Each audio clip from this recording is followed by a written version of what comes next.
Se você fosse um bebê com alguma deformidade, com alguma deficiência e tivesse nascido no período da Grécia Antiga, existia uma chance de você ser abandonado, descartado, assassinado, tanto pela sua própria família como também pelas autoridades locais.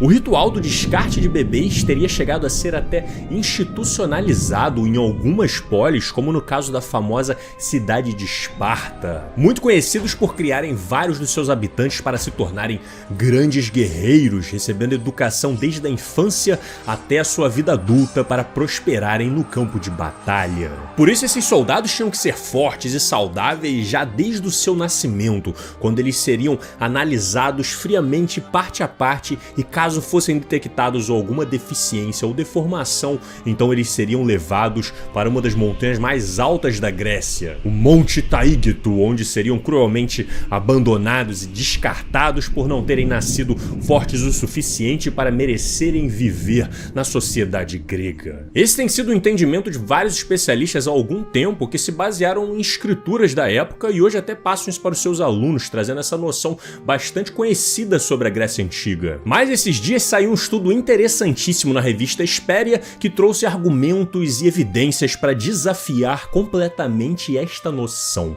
Sejam todos muito bem-vindos ao canal do Slow, uma iniciativa de divulgação científica que existe graças ao incrível e valioso apoio de todos vocês. E a ideia é a seguinte: é difícil a gente saber hoje exatamente o que aconteceu em tempos muito passados, antes da Era Comum, porque não existia nem de perto a quantidade de dados que existem hoje registrando tudo que foi feito. E mesmo que foi registrado, acaba se perdendo com o tempo, né? Seja por razões naturais como chuva, vento, poeira ao longo de séculos, ao longo de milênios, ou pela própria destruição da época, seja por algum acidente ou seja por queima de arquivo, a consequência de uma guerra, como no caso, por exemplo, da queima do incêndio da Biblioteca de Alexandria.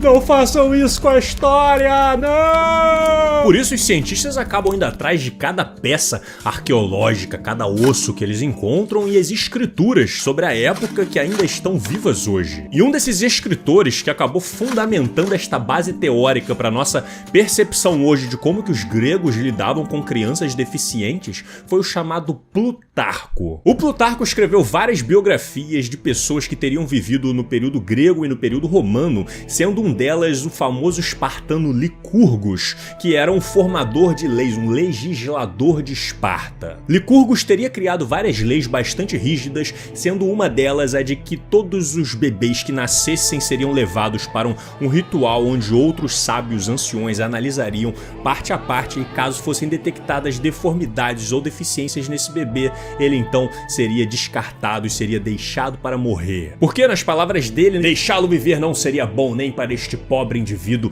e nem para toda a cidade, já que ele não está equipado com saúde e força o suficiente para continuar. E essa é a principal passagem que se consolidou sobre a forma como os espartanos lidavam com os bebês.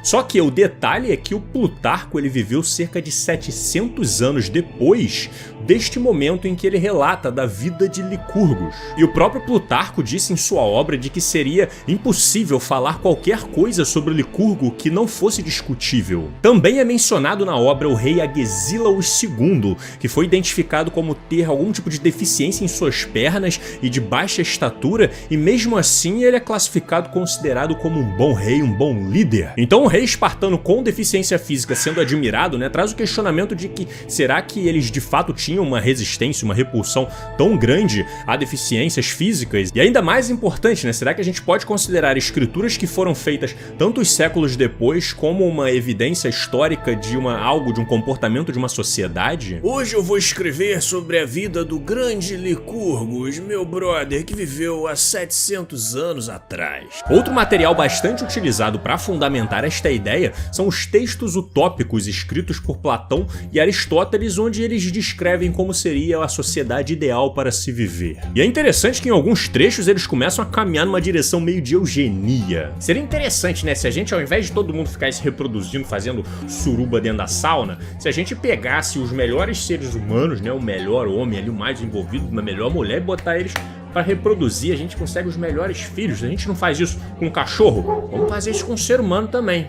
Mas e os outros, né? E o pessoal com mais deficiência, se tiver filho, o que a gente faz? Bom, aí nesse caso a gente poderia esconder eles em algum lugar aí bem escondido, sabe? Só que nesses textos eles não necessariamente estavam descrevendo como que era Atenas e como era a sociedade naquela época, e sim imaginando como que ela poderia vir a ser. Então será que esses textos são evidências o suficiente para que a gente consolide a nossa visão de como os gregos lidavam com crianças deficientes no passado? Será que não existem ainda mais evidências para corroborar essas visões? Foi pensando nisso que a pesquisadora Debbie Sneed começou a investigar, e o que ela foi encontrando foi, na verdade, evidências que demonstravam justamente uma outra versão. Primeiro, ela analisou os textos encontrados no chamado Corpus Hippocraticum, que é um conjunto de vários textos escritos em gerações diferentes de médicos que viveram lá próximo do século V, antes da Era Comum, na região da Grécia. Lá você encontra uma espécie de manual do médico grego, né, com vários relatos, experiências e como eles devem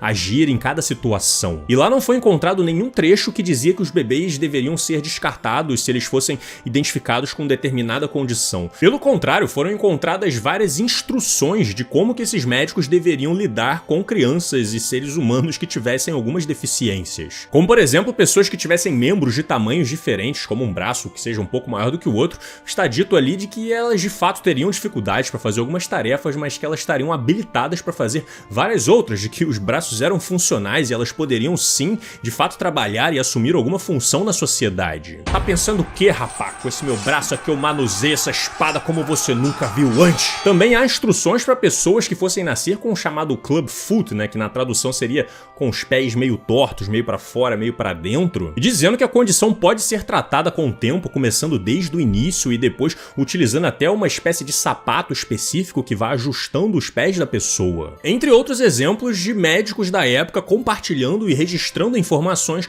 sobre como tratar deficiências físicas e bebês que nascem com diferentes problemas e adultos e como que eles podem levar a vida dessa forma. Em várias polis gregas, em diferentes regiões, seja mais pro lado da Turquia, pro lado da Grécia, pro lado ali do Mar Negro, foi detectado em alguns dos túmulos de crianças que haviam morrido este objeto de cerâmica aqui. Como vocês podem ver, isso é uma espécie de pote com uma abertura em cima e um bico na frente, né, com uma espécie de boca funilada. Ninguém sabe ainda ao certo qual é a função desta ferramenta, ainda existe bastante discussão sobre isso, mas já fizeram análises químicas da parte interna e detectaram ali resquícios de leite e de outros produtos medicinais. E ele geralmente é encontrado junto a túmulos de bebês que morreram relativamente cedo, assim como em alguns casos de pessoas já bem mais velhas também, trazendo a ideia de que esses potes geralmente eram utilizados em caso das pessoas estarem doentes e precisarem de alguma ajuda para se alimentar. Inclusive encontraram esta imagem aqui desta obra de arte representando uma mulher com uma criança no seu colo usando um desses potes dentro da boca dela como uma espécie de mamadeira. Como ele tem esse bico afunilado, ele passa a ideia então de que esses potes seriam utilizados para alimentar bebês que tivessem com dificuldade de mamar, de fazer sucção ou qualquer que seja a razão. Uma das hipóteses é de que ele fosse utilizado com bebês que nascessem com o chamado lábios leporinos, que é quando você não tem a total formação dessa parte de cima aqui da tua boca, que faz a conexão entre a boca e o nariz, o que certamente dificultaria muito para que um bebê fizesse o processo de sucção. Então esse coisinha aqui dentro da boca para jogar já o leite ou o alimento lá dentro ajudaria muito, o que fortalece a ideia de que os bebês com deficiência não seriam facilmente descartados, já que chegaram a desenvolver uma ferramenta que até se popularizou em diferentes regiões justamente para tentar salvar a vida dos bebês que nascessem dessa forma. Um belo dia, alguns anos atrás, alguns cientistas estavam escavando ali a região de Atenas, a região da Ágora, que é uma das praças públicas mais famosas da antiguidade, onde o pessoal ia lá compartilhar ideia, ia vender os seus produtos, ia falar mal dos políticos da região. Essa família aí só faz merda, meu amigo, tudo metido em crime, bandido, não liga pra vida das pessoas. Ó, esse ano vamos votar, vamos lá na Eclésia e vamos tentar melhorar o nosso futuro, combinado? Combinadíssimo, meu amigo, vamos conversar mais sobre isso. Olha o pescado aqui. E eis que eles encontraram um poço repleto de esqueletos, sendo vários deles de animais e centenas de esqueletos de bebês. Olha aí, esse é o local de descarte que a gente tanto falou. Pois é, realmente é um forte candidato a ser o local em que os gregos de fato estavam descartando criando esses bebês com deficiência. Só que quando eles começaram a analisar e começaram a estudar os ossos que estavam ali em busca de tentar entender como essas crianças morreram, eles chegaram à conclusão de que a maior parte dos ossos ali que foram analisados foram de bebês que morreram por diversas razões diferentes, por causas naturais, que a mortalidade infantil da época era muito alta, e não encontraram marcas em comum de que elas foram de fato descartadas. Um desses crânios que foi encontrado, por exemplo, era de um bebê que sofria de hidrocefalia, que é uma condição rara em que você tem um aumento de líquidos dentro do cérebro, dentro do crânio da pessoa, e com o tempo esse líquido vai pressionando o crânio, né, vai deformando ele com altas chances de levar à morte.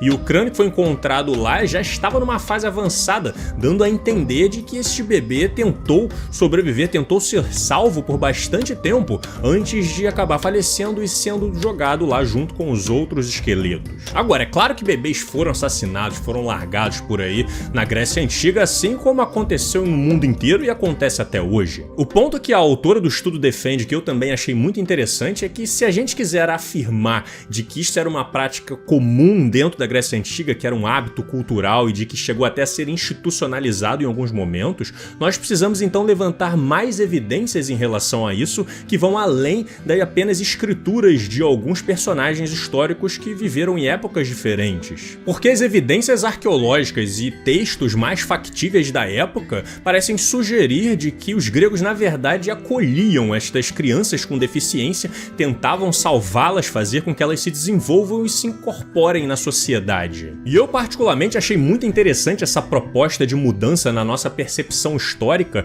porque esta visão de que os antigos gregos, né, em especial os espartanos, eles exterminavam os bebês considerados mais fracos, os que tinham deficiência física, ela é muito fácil atribuída dentro de ideologias extremamente perigosas de hoje em dia, como aconteceu no caso do nazismo, em que esta suposta prática dos antigos gregos foram usado como fundamento para você criar um extermínio de pessoas consideradas de raças inferiores e de tipos mais fracos por terem algum tipo de deficiência. Então, se os gregos de fato não tinham esse hábito, fica aí uma lição das evidências que sugerem que eles na verdade acolhiam essas pessoas e tentavam tratá-las quando possível, integrá-las na sociedade. Uma sociedade que por sinal era extremamente interessante, espalhada por diversas polis que cada uma tinha a sua história e a sua originalidade, que compartilhavam uma cultura em comum, que entraram em guerra várias vezes, tanto entre eles como com inimigos externos, como o grande Império Persa, que chegou a tentar invadi-los em um episódio incrível da nossa história, e que eu cheguei a preparar 2 vídeos para vocês que eu considero clássicos do canal, que já foram produzidos há bastante tempo, mas com certeza ainda vale muito a pena ver, e depois ainda tem o bônus do Alexandre Grande para quem quiser continuar. Então, muito obrigado pela presença de todos vocês. Quem quiser ajudar na construção do canal, seja na arte, seja com ideias, participar de debates, estamos aqui com o nosso grupo de seguidores no Discord, o link estará aqui na descrição. Então like, se inscreve, comenta aí, a gente se vê semana que vem, e fique agora com as caras maravilhosas dos incríveis apoiadores que garantem a sobrevivência deste projeto. Um grande abraço, nós nos vemos em breve. Mua!